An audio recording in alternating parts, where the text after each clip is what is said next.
Mr. Beast is the Walt Disney of our generation. He's one of the greats that we are going to study in the future in school, that we are going to read books about, just like we do today for John Rockefeller, just like we do today for Warren Buffett, just like we do today for Walt Disney, as I said, for Pablo Picasso, for all those guys. So in today's video, what we are going to do is we are going to look at his business philosophy, because there's a lot of things that we can learn from people in other industries, just like we did, because you guys actually liked this video. I heard about a lot of you guys actually liked this video, the video that I did the same way with Warren Buffett. So by the way, link here if you want to see it. It was a great video. So we are going to look at his business philosophy, and we are going to see what we can apply to our Amazon FBA business to make it grow in the right way. Before we actually start, I am now offering one-on-one coaching, as you guys know.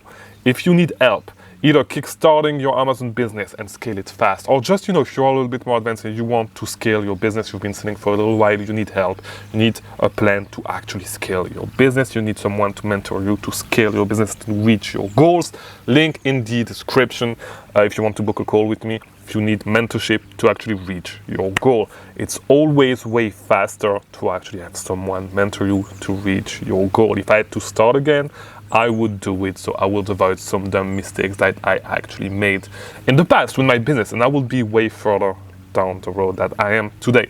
So in the description, look at my availability, book a call if you want to scale your Amazon business. Second link in the description, Discord server. Best place to meet other people selling on Amazon and actually start networking, because this is one of the things that is going to get you ahead.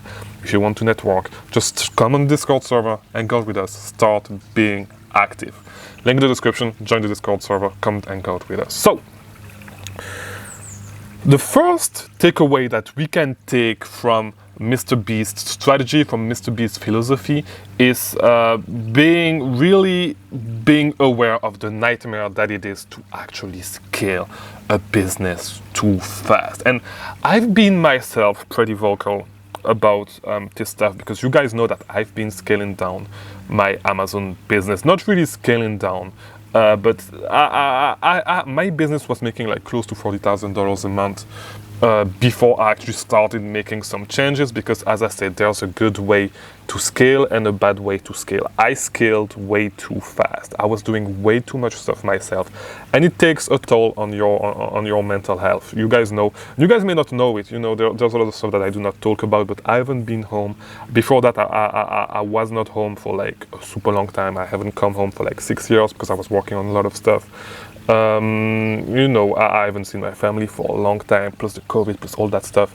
And so it really takes a toll on your mental health. And if you want to perform at the best level, you want your mental health to be in the right place. No, I'm not. I know for a lot of you guys, it's actually quite the opposite. A lot of you guys use your mental health as an excuse to actually not scale. And I'm not talking about all the lazy fucks like you that do this. I'm talking about the people like me who actually dive too deep in their work and that actually try to scale way too fast, and in that process actually work way too much. You are going to start working way too much. You are not going to be at the top of what you can do. So you need to prioritize your mental health, and you need to actually scale in the right way. As I said, my business was at $40,000 a month. It went down to 25.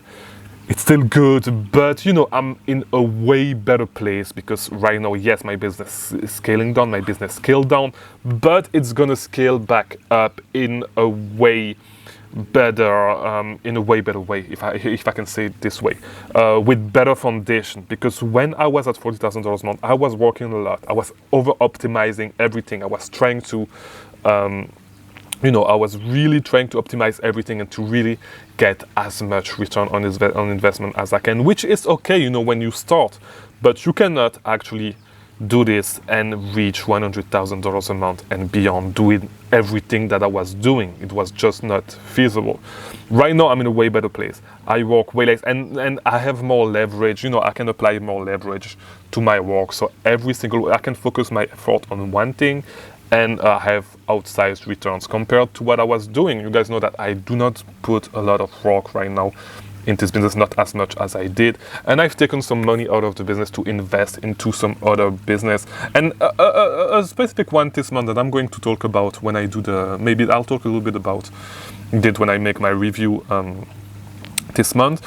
But I'm in a way better place when it comes to actually my business, even if I'm not 100% focused on Amazon as of right now, because I'm developing these other projects. My Amazon business is on maintenance. I'm totally fine with it, and it's ready. It has the capability to actually scale up whenever I inject capital. So we'll talk a little bit more about that in due time. But do not try to scale too fast. Take your time. Do not necessarily take your time, but do it the right way, and make sure to do it the right way.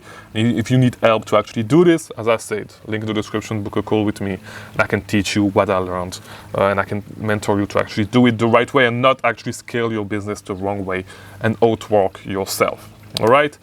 That was the first takeaway from Mr. Beast's philosophy. The second takeaway from Mr. Beast's philosophy is that you need to understand the limitation of your current business model. So Mr. Beast has said that he is, is really trying to actually develop his own brand. So, for example, with the chocolate that he's selling, and I don't know about all the other stuff, like Mr. Beast Burger, all those stuff, all those franchise, because he wants to be able, like, the only thing that is limiting him right now to be 100% free on YouTube, and not necessarily to be 100% free. He may not have said it like this, but this is what I'm feeling, is that he's super dependent on the brand deals. So the way his business model works is, and this is the limitation of his business model, is that he needs to work with brands, with other brands, to actually be able to finance his video, because his videos take a lot of money, to actually be made.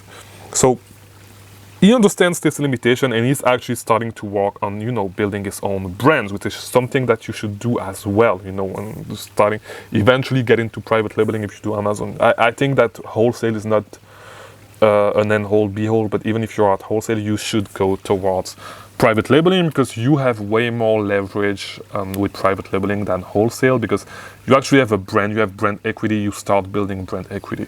And so building brand equity is something that is super important. And even, just at your scale, and this is one of the reasons why I started this YouTube channel, because I felt like that I had to actually go to the next level, to the level above the level I am right now. I need to start building my personal brand. So it's not just about it's not just about building brands for a product that you want to sell and stuff like that, but like brand equity is something that is super important, and you need to start building brands if you want to. Of course, if you are not interested to actually go to the next level, maybe you should not do it, but I actually think that you should still do it, because you actually start building what we call brand equity.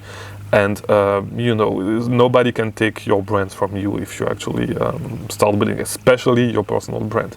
But as I said, you need to understand the limitation of your current business model. For example, if you sell used books, if you do books cherry picking, you need to understand that you are going to be limited in the amount of money that you can actually spend every day, and how much inventory you can source every single day, because you're going to be limited to the pool of used bookstore, of the pool of places that you can actually go to find books, to actually source books, and you are going to be limited to the amount of books that they have. So let's say you have $1,000 a week to spend, it's going to be super hard for you to do, especially if those stores did not receive a great batch of books for this week.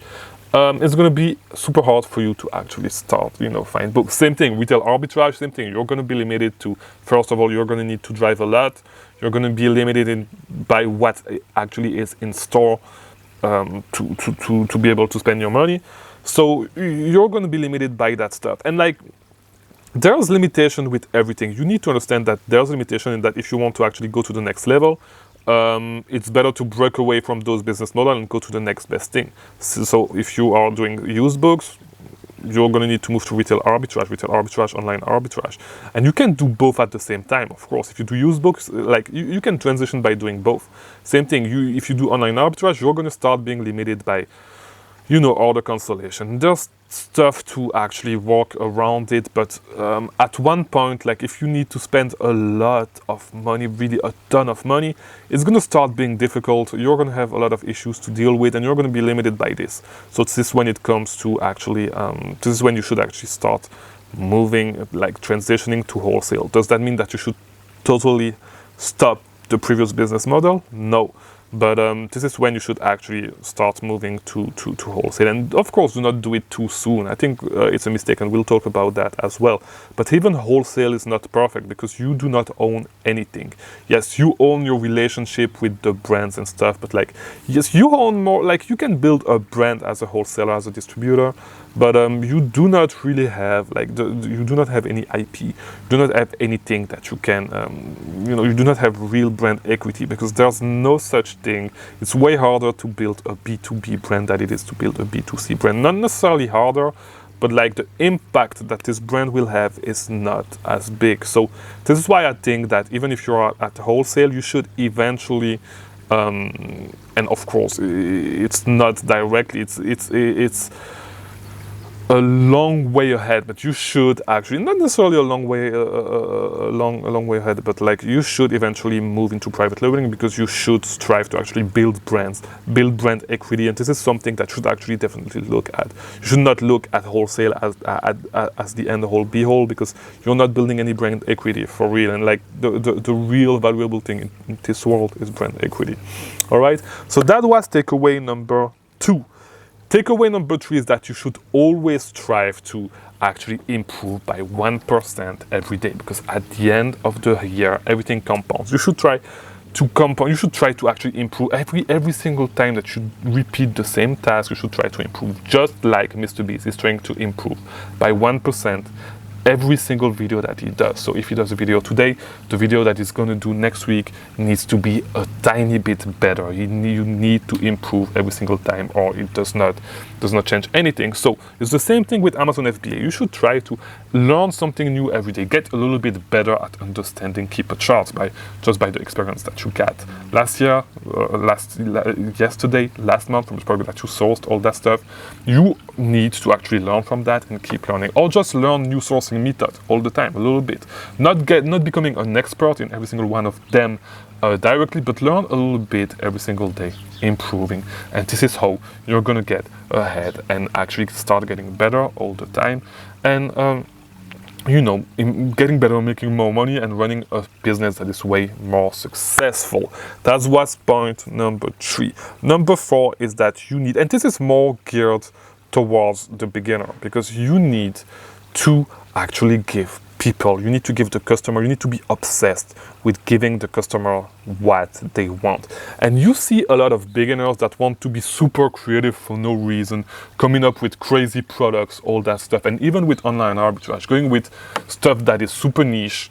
And there's no reason to do this. Go with what's working. Find products that have high demand on Amazon. As I said, if you watch you do not need to find crazy products to make money on Amazon, to be honest. The more I grow, actually, and the more I learn about this business model, the less complicated my sourcing method and the product that I tend to source become. I'm not going to tell you about what I source and stuff, but to be honest, like what I'm doing right now is super basic, and I could source the same products over and over again, like every single month, just sit on money until a specific sale that I'm waiting for comes around. You do not need to be like, you do not need to do some crazy creative stuff. Just stick to the basics. Of course, keep learning about stuff, but like, do not start finding a product with a super niche product and start selling this super niche product because there's no competition on it, and thinking that, if I'm creative, if I look at all this stuff, all the stuff that nobody else is looking at, I'm going to start making a lot of money. There's no reason to do this, actually. Go with what people actually want. All right, go with those super fast selling products, especially if you are a beginner. Competition is actually a good thing. If a lot of people are selling something, it means that it is making money, or it was making money at least. So most of the time, you're still going to be able to make money if you know where to source the product, if a lot of people have always been selling the product. So never be scared of competition.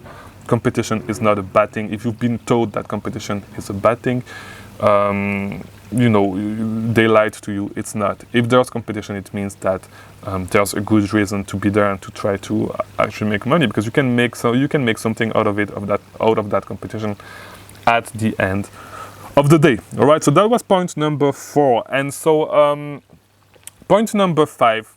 The fifth takeaway, the fifth and last takeaway that we can get from Mr. Beast's business strategy is that if you actually look at what he does, and he talks about it a lot, he constantly reinvests a lot of money into the business to improve the production quality of his video. And so how can you do the exact same thing for your Amazon business? You need to keep investing in tools. And I know a lot of people say, oh, you should run your business lean, all that stuff. But if you do this, to be honest, you're going to miss on a lot of stuff. You need to keep investing in tools that are going to make your business better. $40 a month to invest into a repricer, $100 a month, depending on which tier you are at. $100 a month invested into a repricer is 100% worth it. Do not be scared to try new tools. If you have, and I'm using the repricer example for you guys because it's something that a lot of people hesitate, but like it's the same thing. Like for example, if you want to try Sellerboard, if you want to try all that stuff, if you want to get QuickBooks to make your tax easier, to make your accounting easier, do not be cheap. Do not be too cheap in a way that you do not want to actually try new tools, because this new tool could actually be the breakaway point in your business that is going to help you scale way faster, because it's going to free up a lot of time. It's going to make you more profitable. It's going to make you understand your number better. It's going to make you better at sourcing. So you should not hesitate to actually invest into tools to increase your production. And I'm sorry, I just hit the table. To increase your production quality, even if it's not production, but you understand what I'm saying. It's like making the input that you put in the business way more efficient and turning into way more output by using those tools that if you were not. And it's not necessarily, softwares and stuff, but like for example, if you are actually doing retail arbitrage, you are constantly peeling labels from boxes, from products, like sales labels, like the small stickers with the price. Just get some Scotty peelers and a heat gun and some glue gun. It's a small investment. It's going to make your life so much easier. It's going to make your life way easier. It's going to make your prep process way better. Same thing. Get a barcode scanner. It's going to be like, just invest in tools that is going to make your business more efficient. All right. So because you should not actually, like, if it can save you a lot of time, there's no reason for you to actually not make the investment. So that was today's video. I hope it was helpful. If it was, let me know in the comments. As always, watch these other videos on the screen if you want to keep learning about selling on Amazon. I'll see you tomorrow because I release a new video every single day. Thank you for watching. Link in the description for the Discord server and link in the description for the coaching if you want to scale. I'll see you tomorrow. Thank you for watching.